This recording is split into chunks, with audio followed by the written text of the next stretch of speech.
Scholars, video kali ini saya akan membahas tentang materi yang sedang booming di zaman sekarang ini, terlebih memasuki era industri 4.0, yang mana tentu peran dari materi kursus kali ini menjadi sangat penting untuk berlangsungnya kehidupan di muka bumi.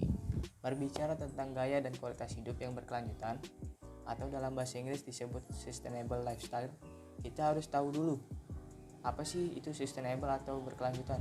Menurut Komisi Dunia PBB tentang Lingkungan dan Pembangunan tahun 1987, pembangunan berkelanjutan adalah pembangunan yang memenuhi kebutuhan sekarang tanpa mengorbankan kemampuan generasi yang akan mendatang untuk memenuhi kebutuhan mereka sendiri, atau pembangunan yang mempertemukan antara kebutuhan sekarang tanpa mengesampingkan ketersediaan kebutuhan pada generasi yang akan datang.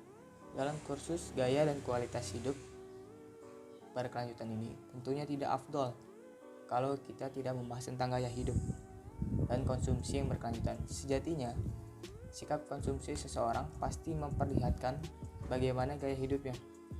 Nah, hal tersebut juga yang tentunya berdampak bagi pembangunan berkelanjutan. Tetapi apakah kalian semua sudah tahu apa sih gaya dan kualitas hidup berkelanjutan itu? Gaya dan kualitas hidup berkelanjutan adalah penggunaan produk dan jasa untuk memenuhi kebutuhan dasar dan menuju kualitas hidup yang lebih baik dengan meminimalkan penggunaan bahan kimia serta pembuangan sampah dan polutan sehingga tidak membahayakan kebutuhan generasi yang akan datang.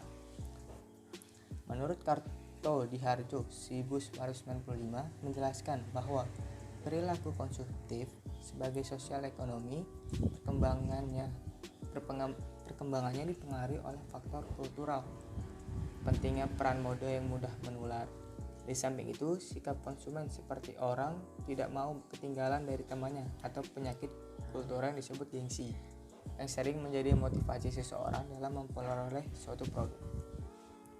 Dijumpai juga gejala sosio-psikologis berupa keinginan meniru, sehingga kebanyakan orang berlomba-lomba yang satu ingin lebih baik dari yang lain.